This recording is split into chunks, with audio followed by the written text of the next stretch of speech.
Hace 6 años, el youtuber de Gref cogía su cámara, una linterna y decidía ir con sus amigos a un viejo edificio abandonado en medio de la montaña. Publicó aquella visita en su canal. Hola, ¿qué tal, chicos? Ahora mismo estamos en el corazón de Sierra Espuña. Esta sierra está al lado de mi pueblo, de Alhama de Murcia, y toda la vida he vivido aquí al lado, pero es la primera vez que hago esto. Hoy vamos a investigar el sanatorio de tuberculosos de Sierra Espuña. Gref grabó las estancias de aquel edificio oscuro y misterioso atrapado en el tiempo, una tendencia que replicaban otros youtubers en diferentes puntos de España, buscando experiencias próximas a lo paranormal, satisfaciendo sus ansias de curiosidad y las de muchos de sus suscriptores. Y nada mejor que recurrir a un sanatorio del que dicen que aún se pueden escuchar las voces de los enfermos que un día pasearon por su interior. El edificio que visitó Gref tiene unos 7.000 metros cuadrados, lleva abandonado desde el año 1997 y tras varios usos fallidos ahora está en peligro de derrumbe. Al igual que el de Sierra Espuña, cada provincia española cuenta con alguno de estos edificios que un día sirvieron para tratar a las personas infectadas de tuberculosis. Fue la principal enfermedad en Europa a finales del siglo XIX y principios del XX. Muchos de estos sanatorios ya son historia, otros sobreviven al tiempo en estado de abandono y unos cuantos han sido rehabilitados, pero sin duda todos guardan un halo de misterio ocultos en puntos estratégicos de nuestra geografía. Son muchos los que se preguntan qué papel desempeñaron en nuestro pasado y si aún se les puede dar una segunda vida. Soy Manuel Garre, redactor de la sección de podcast del diario ABC. Hoy, en Estamos en la Historia, Sanatorios de Tuberculosos, un legado en ruinas.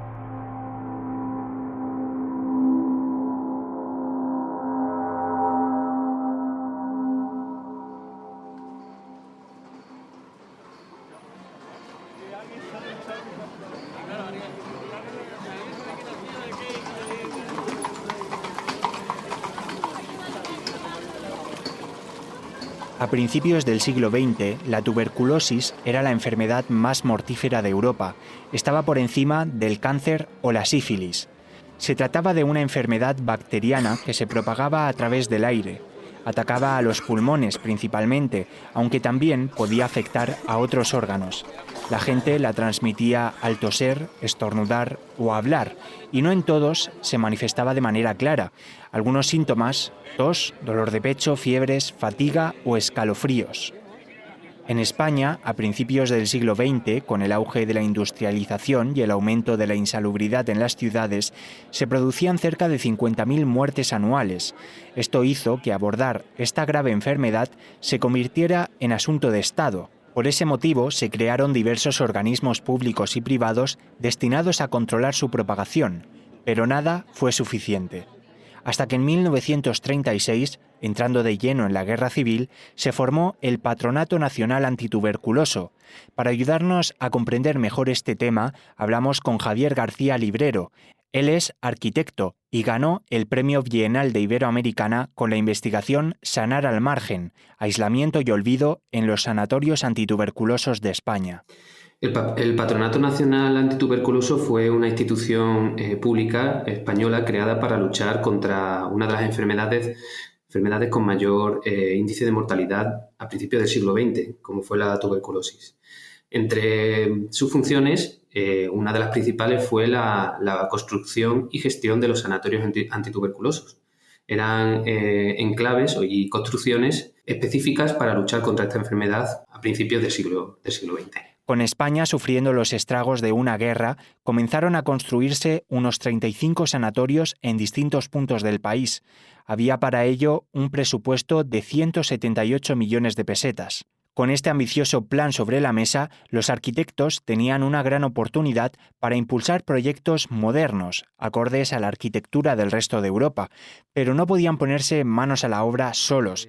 Si querían acabar un edificio que fuera funcional, tenían que trabajar con médicos que conocieran la enfermedad. se buscaba principalmente complementar conocimientos, es decir, los médicos aportaban criterios terapéuticos, mientras que los arquitectos pues, diseñaban pues, los edificios, asegurándose que las ubicaciones fueran las adecuadas y las instalaciones estuvieran bien diseñadas para ayudar a los enfermos de tuberculosis. En este sentido, incluso en 1941, el director general de Sanidad, que en aquella época era José Alberto Palanca, escribió en la Revista Nacional de Arquitectura pues, la ayuda de los arquitectos para el diseño de unas buenas instalaciones para luchar contra esta enfermedad. Si la medicina y la arquitectura no hubieran trabajado estrechamente, se podrían haber cometido errores garrafales. Por ejemplo, para que el tratamiento de la enfermedad tuviera éxito, el sanatorio no podía constituirse en cualquier parte ni con cualquier orientación.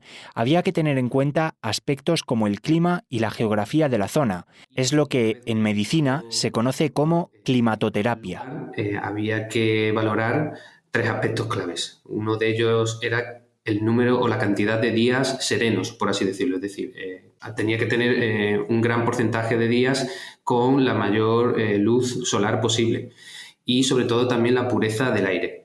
Entonces, en ese sentido, la ubicación era fundamental.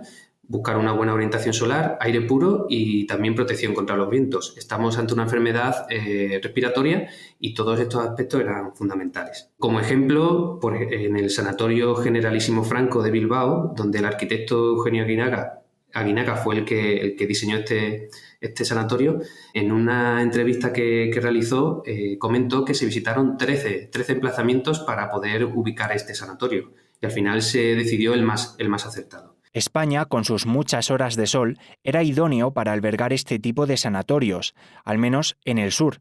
Pero, ¿qué pasaba en toda la franja norte? Nada tienen que ver las temperaturas de Oviedo con las de Sevilla. Es curioso ver que hay centros de este tipo a lo largo y ancho de toda la península, a pesar de que hay 2 climas muy distintos. Bueno, hay varios estudios de médicos que dicen que España era un país que se complementaba muy bien tanto la zona norte como la zona sur. Es decir, en la zona sur era lo más adecuado para los meses de invierno, porque los inviernos eran suaves y las temperaturas relativamente cálidas. Y en verano lo más recomendable era pues, la zona norte y la zona oeste. Quien pudiera tener la posibilidad de desplazarse en invierno y en verano a los diferentes sanatorios, ya sea en el norte o en el sur, pues conseguía que la enfermedad pues, se mantuviera más estable o incluso poder llegar a sanar. Pero lo más recomendable sería trasladar a los enfermos a poblaciones que estuvieran tanto en la costa mediterránea como en el sur de España.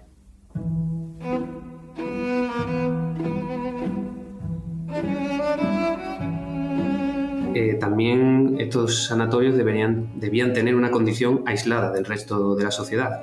La tuberculosis era una enfermedad que se podía contagiar de manera muy fácilmente y necesitaba esos edificios necesitaban estar ubicados en zonas aisladas y alejados de la población, por así decirlo.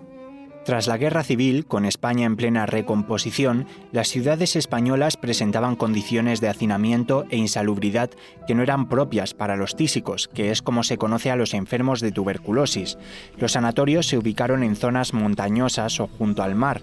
La mayoría de los enfermos de tuberculosis eran urbanitas, pero cuando ingresaban en estos centros tenían que sustituir sus costumbres por otras mucho más rurales. Los enfermos se aislaron de sus familias y amigos, cambiaron por completo sus rutinas propias de las grandes ciudades y tuvieron que adaptarse a la tranquilidad de la naturaleza, lo que hacía que tuvieran también que convivir con la soledad y el aburrimiento. Los arquitectos debían diseñar estructuras que tuvieran en cuenta tanto el ocio como lo sanitario. También tenían muchos salas o espacios para poder pues que los pacientes pudieran pues pasar las horas, porque allí pasaban muchas horas, pues intentar combatir el aburrimiento. Entonces había zonas recreativas, había muchos espacios exteriores, había comedores, salas de reposo, pero sin lugar a dudas lo que más caracterizaba a estos edificios eran las galerías. Las galerías de cura fue la parte arquitectónica por excelencia que caracterizó la configuración de los sanatorios. Principalmente determinaba la orientación. Todas las galerías debían estar orientadas al sur. y definieron, por así decirlo, los lienzos verticales que obligaban pues, a la forma general del sanatorio. Pues, también había muchos que eran más alargados, se elevaban y principalmente, pues como decía, orientados al sur. Esa era como la condición que cumplen la mayoría de todos ellos. Los sanatorios también eran conocidos como preventorios, porque allí no solo se acogía a personas enfermas, sino también a personas sanas, incluidos niños y niñas. Se quería evitar que se contagiaran de la tuberculosis aquellos que vivieran en malas condiciones y que podían ser víctimas de la enfermedad. El objetivo era impedir que las ciudades se convirtieran en un foco de contagio sin remedio. Por eso, el ocio y la educación jugaron un papel clave a la hora de abordar las actividades diarias en estos edificios.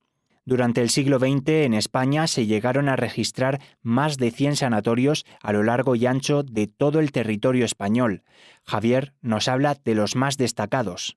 Yo destacaría principalmente la ciudad sanatorial de Tarrasa, que fue diseñado por los arquitectos Ripollés, Nueda, Vilata y Arroyo. Fue el sanatorio más grande de España, que albergaba 1.500 camas.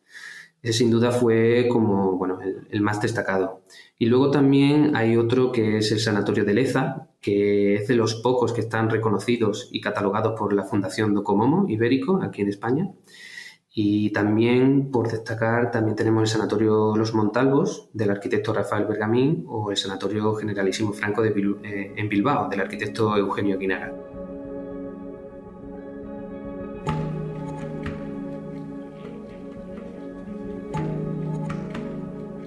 Los años pasaron y a finales de los 50 llegaron los avances médicos. En 1952 se descubrió la isoniazida, un principio activo que convirtió la tuberculosis en una enfermedad curable.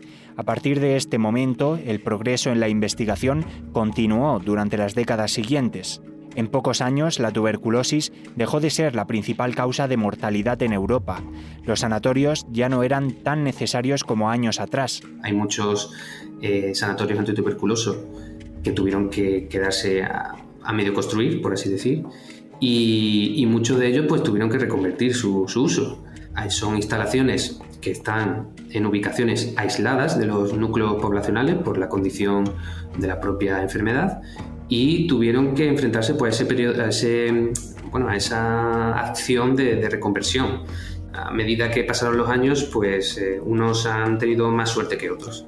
Y bueno, muchos pues están todavía esperando a tener algún uso, o que alguien o algún inversor o el Ministerio de Sanidad o algún ente público pueda rescatarlo del olvido que muchos de ellos ahora mismo están sufriendo.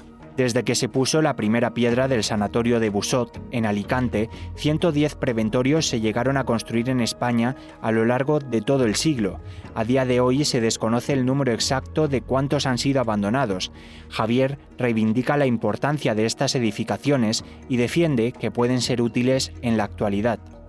Bueno, yo creo que hay un uso durante la pandemia. Fue una edificación, había muchos hospitales o muchos sanatorios, que estaban abandonados, y creo que fue un buen momento para rehabilitar su uso en el caso de algún tipo de enfermedad, pandemia, porque, como decía, son edificios muy grandes que pueden acoger a muchos enfermos y tenían una condición aislada. Entonces, el primer uso que podríamos darles es el propio del médico, por los que fueron inicialmente proyectados.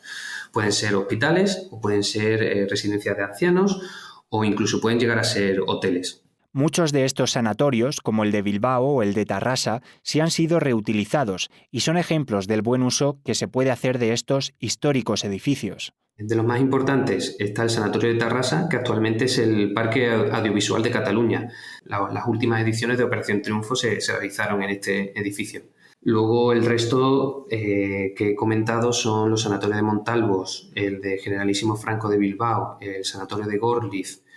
Pues todos ellos son actualmente hospitales. Pero podemos hablar de otros destacados que no han tenido la misma suerte y han sido demolidos, después de años de vandalismo. Por ejemplo, el Hispanoamericano de Madrid o el Virgen de los Llanos, en Albacete. Otros parecen estar a la espera del mismo destino: el Sanatorio de Agramonte, en Zaragoza, el de la Barranca, en Navacerrada, o el más antiguo de todos, el Sanatorio Alicantino de Busot. Estructuras abandonadas que ahora son centro de peregrinación para los curiosos y los amantes de lo terrorífico. Hey, ¿sabías que existe un sanatorio abandonado que data de 1940 y que además... Actualmente el lugar se encuentra cerrado, pero algunas personas aseguran que por las noches pueden escuchar los gritos de dolor. Escucha este sonido extraño mientras explorábamos el sanatorio de Sierra Espuña a las 3 a.m. El sanatorio de la Sabinosa. Volvemos a un lugar abandonado en el que sucedió todo tipo de atrocidades. Son edificaciones grandes, muy grandes, que pueden ser accesibles para cualquier ciudadano y evidentemente siempre han sido objeto de visitas de curiosos y de jóvenes que quieren utilizarlos o quieren visitarlos pues para ver un poco cómo es el edificio, cómo se vivía o qué pasó allí. Y la segunda justificación que podría encontrar es pues su propia historia, ¿no? La historia de un momento en el que la tuberculosis pues fue sufrida por gran parte de la población española y se vivieron pues momentos complicados en esas edificaciones. Hoy la tuberculosis tiene una muy baja tasa de incidencia. Los últimos datos de 2022 se sitúan en 7,83 casos por cada 100.000 habitantes, nada que ver con lo que un día fue. Millones de personas la padecieron y ponían en los sanatorios su única esperanza de recuperación. Ahora, el tiempo es testigo del desgaste de estos preventorios, emplazados en lugares remotos de nuestras provincias, ocultos entre la vegetación de las montañas, sobreviviendo al clima y al vandalismo, mientras sus paredes aún encierran el recuerdo de los que padecieron la que, décadas atrás, fuera la mayor enfermedad de Europa.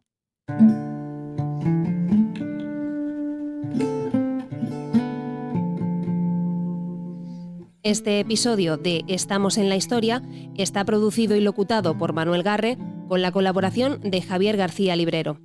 Tienes disponibles más episodios en abc.es y todas las plataformas de audio. Gracias por escuchar.